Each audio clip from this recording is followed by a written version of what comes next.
Hey guys, welcome to Matt Tech. Today we'll be learning how to check shipped orders in Temu, and now let's dive right in. Now to check your shipped orders in Temu, first open up your Temu app on your phone.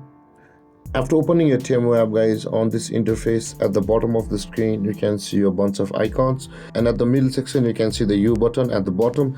Tap on the U button at the bottom middle section of the screen and you land on this interface where at the top of the screen you can see your orders option available for us, which is the second option just below the messages.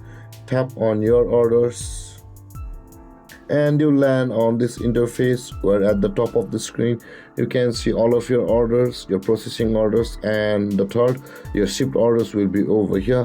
Now basically this is the panel where all of your shipped orders from your Temu account will be shown to you. And with that being said, guys, this is how you will be able to check your shipped orders in Temu. And if you have any confusions or questions regarding the topic, feel free to comment in the comment section below, and don't forget to like, subscribe and hit that bell icon for more videos. Thank you for watching, guys. Peace.